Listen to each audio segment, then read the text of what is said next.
Never in all of history have the elements been arrayed against the evil manifest in tyranny and slavery as they are today. That's quite an opening line, isn't it? It really is. It's from Jeremy Locke's book, The End of All Evil, and it definitely grabs your attention right away. It's a bold tone. Absolutely. And that's what we're diving into today, this really unconventional book. We want to unpack Locke's pretty radical ideas about things like freedom, evil, authority. Yeah, and how he thinks they all connect, how they shape history, but also, our own individual lives. Right. So our mission here is to give you, the listener, a kind of unique perspective on these big concepts, things maybe we just accept without thinking too much. Expect maybe some aha moments. Definitely. And maybe some surprising takes that could redefine how you see power, control, even your own value. We're tackling this question Locke implicitly raises. Mm. What if the way you see society, law, maybe even yourself is, well, fundamentally skewed by what he labels evil? It's really an exploration of your value, your freedom, as Locke sees it. So maybe think about how these ideas resonate as we go, especially if you ever feel, overwhelmed by information and just want some clarity. hmm It's a challenging read, but potentially rewarding. Okay, let's get into the core definitions, because everything else really hinges on this. He starts simple.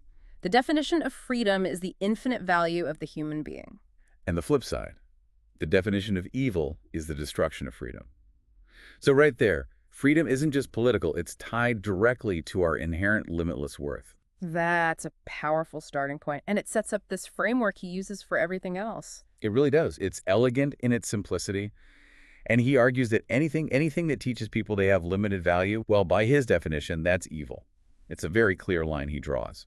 He also talks about simple truth being, simple, and that intelligent people recognize it. So why isn't it obvious to everyone? Is it really that simple? Well, Locke's answer is no, because there are forces actively working against it. He talks about obfuscation. Obfuscation, like making things deliberately confusing. Exactly.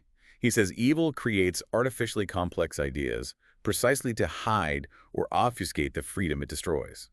He puts it bluntly.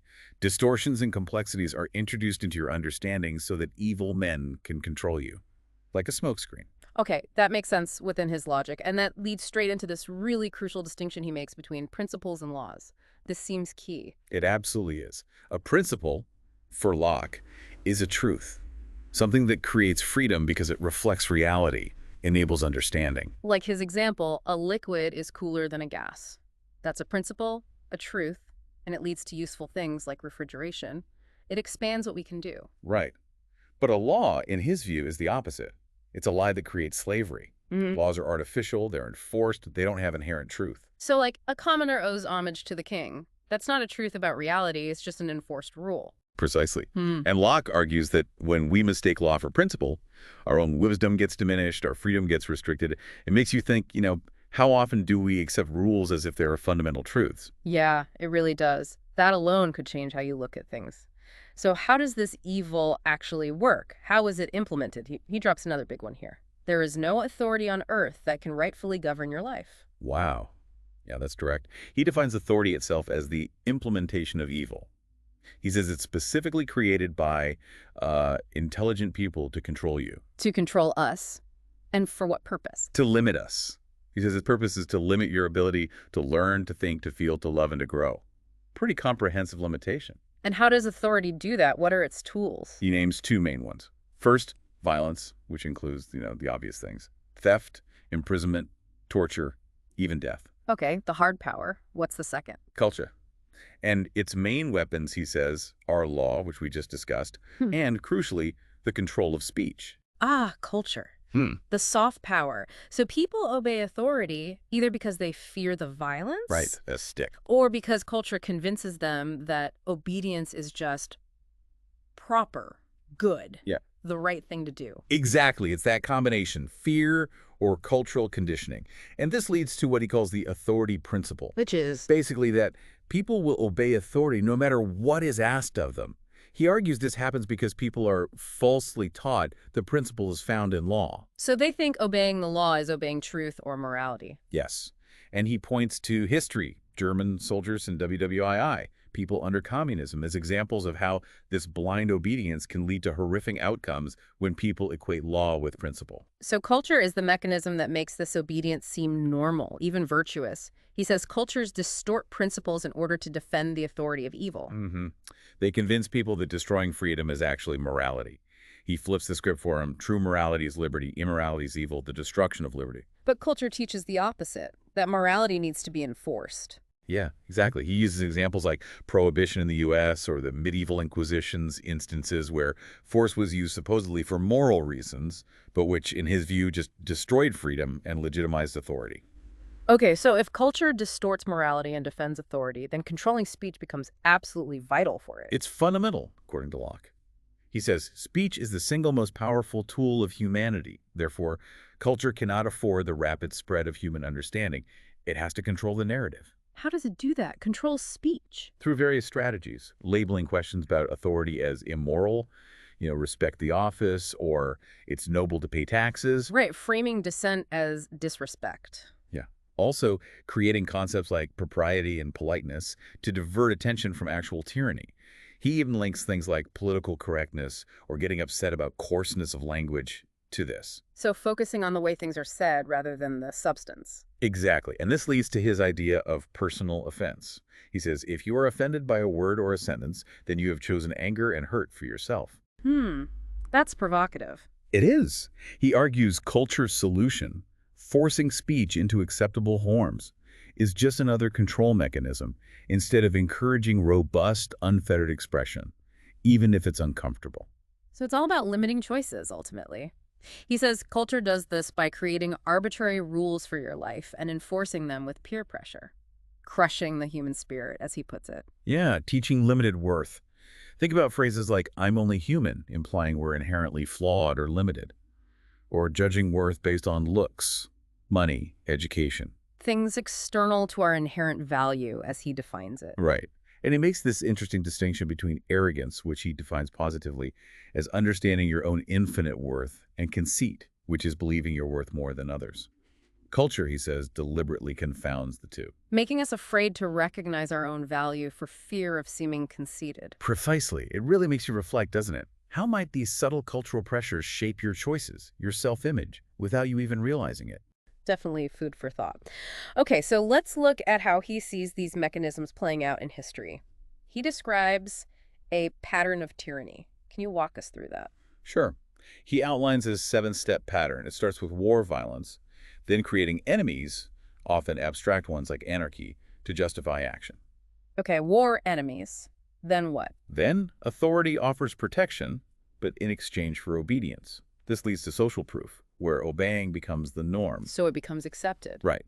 Then comes law to formalize and legitimize that obedience, followed by step 6, control of speech, which we just discussed, to suppress dissent, and finally, enforcement, which brings back violence if needed. War, enemies, protection, social proof, law, control of speech, enforcement, a repeating cycle. That's his argument. He sees it repeating throughout history. He traces it from royalty, where the king was like a god or father, to nations.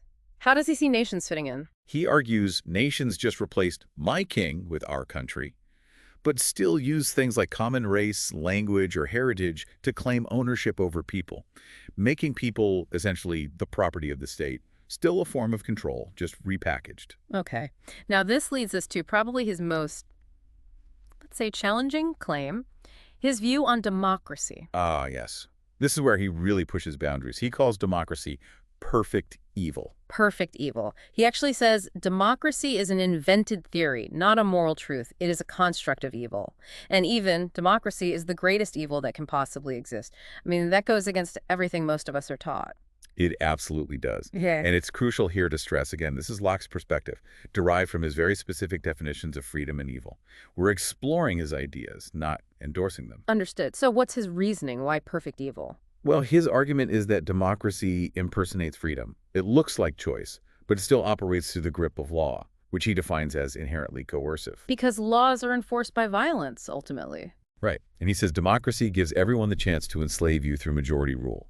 He states, tyranny by one king is the same as tyranny by 100 million kings.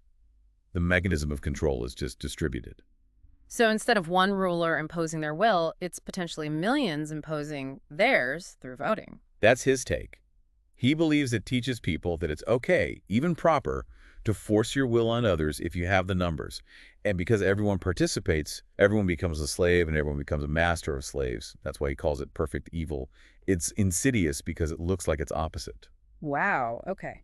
It certainly forces you to look at democracy through a completely different, maybe uncomfortable lens based purely on his definitions.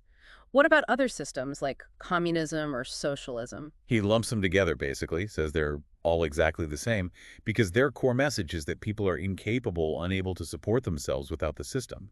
They use greed and destitution as the enemies to justify control. And like democracy, are they implemented by force? Always, he argues. Their true nature is the nature of force, which, again, in his framework, makes them forms of evil.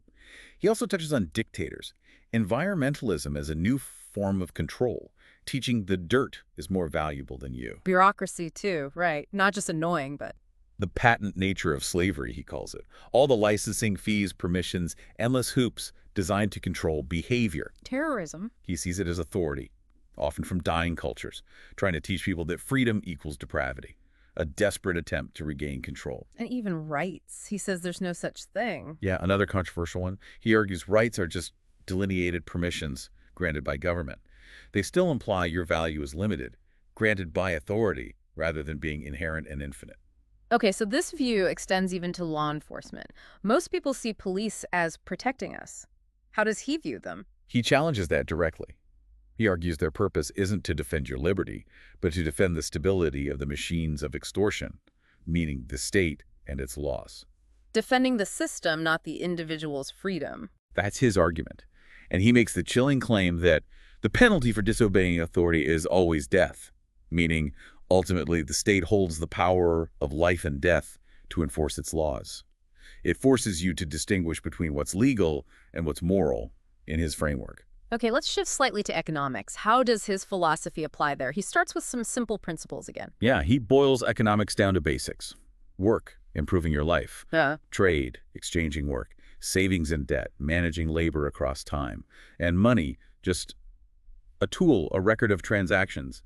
That enables freedom. Very straightforward. But then comes taxation. How does he define that? As extortion. Simple as that. Yeah. When someone takes money that does not belong to them, he argues it's always a lie backed by the threat of violence destroying freedom. And he sees it everywhere. Income tax, sales tax, property taxes. Licensing fees. Taking money at every step. Earning, trading, saving. But he says there's an even more incredibly devious form. Restrictions. Using regulations, price controls, bureaucracy, even things like Social Security or public works, not just to take money, but to compel you to behave in ways authority wants. Indirect control. Compelled labor, essentially. So the whole economic system as we know it is framed as predatory. Pretty much. He says governments allow you to believe that you earn what you work for. It keeps you complacent and agreeable. And concepts like being an employee, having a job, even corporations. He calls them rackets engineered by highly skilled extortionists, designed to restrict how you work and trade freely. What about monopolies? He argues the only true monopoly is government, a monopoly of violence. Any other cartel or monopoly, he claims, is only possible because of government intervention, like licensing, which stifles competition and often benefits big players. It really makes you question the hidden costs, the unseen limits these systems might place on your own economic choices. It's a completely different way of looking at things we usually take for granted. But it's not all bleak, is it? He talks about a pattern of liberty. Yes, thankfully. He sees this counter-narrative, a singular flow that has been progressing slowly since the beginning of time, showing that evil is weakening. And a key driver of this is technology. Absolutely. He highlights specific technologies that fundamentally change the game. Gunpowder, for instance, empowering individuals against fortified castles and armies. Leveling the playing field in a way. Exactly. Then the printing press. Huge impact. Skyrocketed literacy, standardized information, made it much harder for cultures to keep people ignorant. And then, the big one for our time. The internet and modern computing. He argues this has destroyed cultural ignorance once and for all. Information spreads instantly. It's almost impossible to destroy completely. And this impacts the enforceability of laws. He thinks so.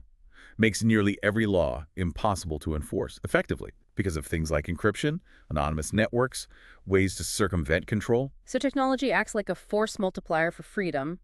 Interestingly, he also says that increased violence can be a sign of evil weakening. How does that work? His logic is that when cultures break down and the authorities they protect are threatened, violence grows.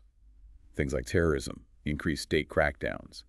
He sees these not as signs of strength, but as the desperate death throes of a failing system. Like a cornered animal lashing out. Sort of, yeah.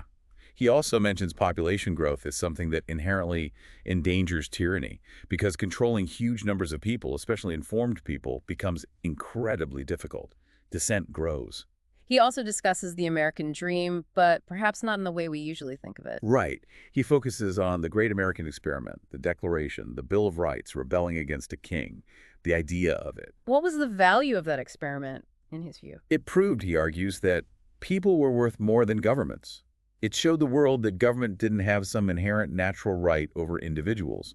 It wasn't about America as a nation being special, but about the principle that was demonstrated.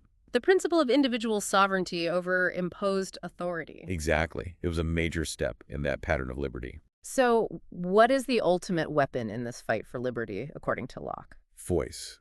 He carves up the highest form of communication, capable of awesome freedom. Voice, meaning speaking out. Yes. To dismantle evil, you have to dismantle its tools, violence, and culture. And culture, he says, is dismantled by disobedience to the control of speech. How? Simply by speaking your mind. When you speak your mind and refuse to take offense when others do the same, cultures cannot survive. It's a call for radical honesty and refusing to be silenced or to silence others through offense. That leads to his idea of a perfect revolution. What does that look like? It's a revolution where all of the blood paid for freedom is paid by tyrants, and where none is paid by the innocent. A revolution of truth and withdrawal of consent, not necessarily violence from the oppressed. It's about asserting personal sovereignty. Yes. He says you have a responsibility to defend your liberty at all times. The end goal is perfect liberty, no slaves, no masters. And he puts the responsibility squarely on the individual, telling you, the reader, it is you who will teach the people of Earth their value.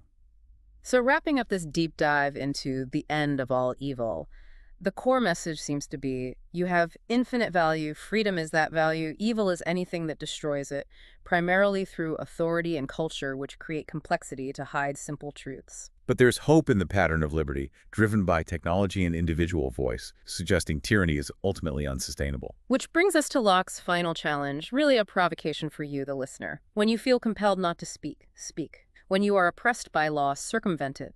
When violence threatens you, crush it. Strong words. It leaves you with this thought. If, as Locke suggests elsewhere, the definition of insanity is blind obedience, then what small act of conscious choice of asserting your own infinite worth will you make today? Something to think about. Thank you for joining us on this very intense deep dive. Keep seeking knowledge. We'll catch you next time.